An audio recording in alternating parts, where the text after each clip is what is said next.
So you do jujitsu.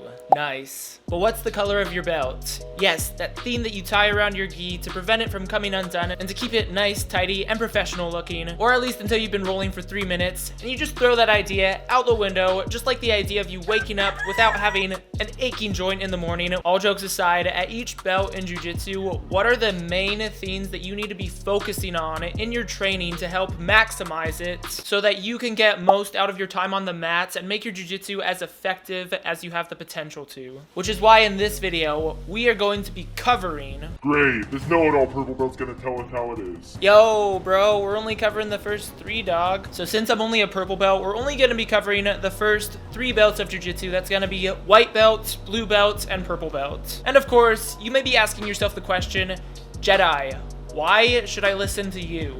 Well... You shouldn't. I'm a stranger on the internet. Honestly though, I've been doing jiu-jitsu for a little over 7 years now, and let me tell you what, I have made just about every mistake that you can make, but because I've made so many mistakes, I've also learned certain things that you avoid doing and certain things that you should do instead. And on this channel, I always try to be as transparent and realistic as possible. Everything that I tell you guys is something that I've learned through experience. Wow, that was a mouthful. If you guys are ready to get into the meat of this video, let's do it. The white belt is the belt where you discover whether or not you actually want to do jiu-jitsu. Let's be real for a second. Being a white belt can be hard as You have a hard time hitting the moves that you guys are working on in class. Every time you roll, you just get bodied by everybody else at the gym. And it may feel like you're always gonna be stuck at this level and you're never gonna see any improvements. This is pretty much what my first year of jiu-jitsu looked like. Every time I would roll, I would get bodied by just about everybody. The reason I'm still doing it today, the reason I didn't quit, is because I actually liked doing jiu-jitsu and I really wanted to be good at it. I remember I'd be driving home after class thinking about that one good scramble, that one good defense, and that one good sequence that I had. Out of the 45 plus minutes of just getting smashed, those 2 minutes where I did okay, and I'd just be thinking about the little successes that I did have while rolling and how I could hit them again. Now, as a beginner, you have a lot of basics, a lot of fundamental movements to learn. Things like working on your head positioning, getting dominant underhooks, posture, hipping out, all that good stuff. It may feel a little alien, it may feel a little unnatural at first because you're not used to doing that with your body. And you are gonna have to accept the fact that improving in these areas is just gonna take a little bit of time. Something that I've seen time and time again is that the people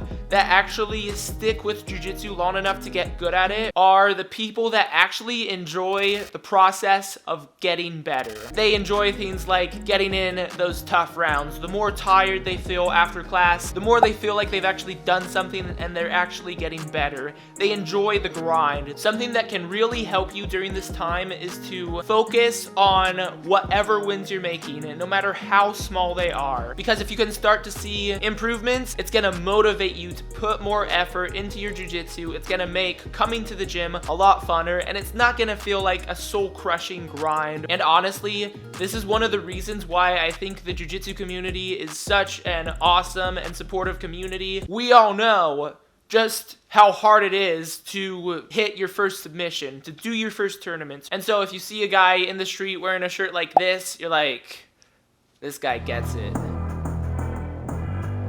The blue belt is what I would compare to climbing a hill only to see the mountains ahead of you. Once you get your blue belt, you know the basics. You know the basic positions. You know a couple submissions, some sweeps, some passes. You've had a little success. But one thing that you start to realize is that jiu-jitsu is nowhere near as simple as you thought it was when you first started. You have your eyes opened to just how many different moves there are, how many different setups there are for each different move, just how complicated jiu-jitsu can be.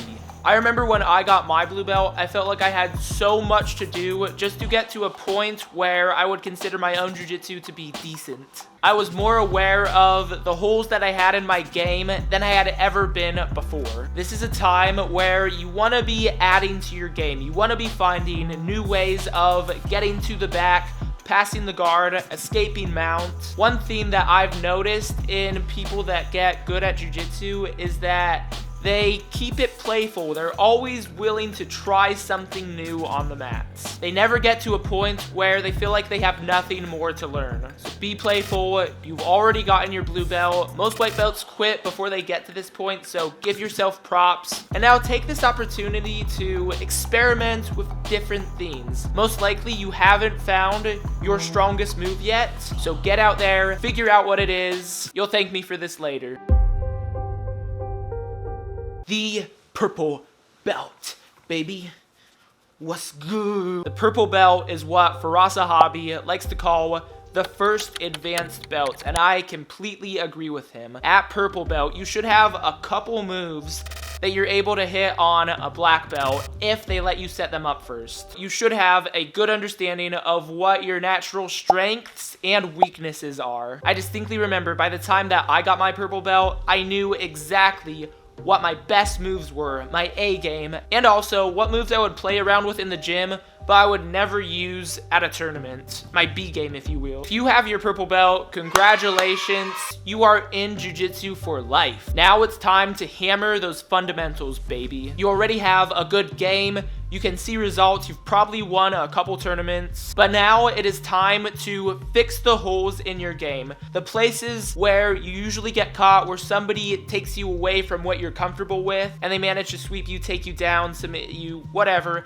It's time to fix those holes. For all my gym bros out there, this is something that you would call weak point training, working on the things that you naturally struggle with. This could be improving your guard retention, or maybe you have a good guard, but you struggle controlling people from the top. This could be improving your top pressure. You also want to be getting better at imposing your game when you roll and when you compete, while at the same time avoiding whatever your opponent's game is. And always making sure you have dominant grips and good balance is a huge part of this. Once you start getting good at imposing your game and your game alone whenever you roll, you're really gonna be maximizing the effectiveness of your jiu-jitsu. So to recap, at white belt, what you want to be doing is focusing on the smaller wins you're making, enjoying the process, and just keep grinding. At blue belt, you know some of the basics. Now it's time to focus on experimenting, finding the moves that work for you. And at purple belt, you already have a solid game, and now it's time to hammer those fundamentals so that you're dangerous from everywhere. All right, that's all for the video today. If you found this video helpful, be sure to let me know down in the comments. I'd love to hear your feedback if you feel like there's anything that I missed out on. Obviously, these videos do take a little bit of time to make, so I really appreciate you for sticking around until the end. If you want to help your boy out, be sure to hit that thumbs up button. Also, if you haven't yet seen last week's video, I'll link it down below.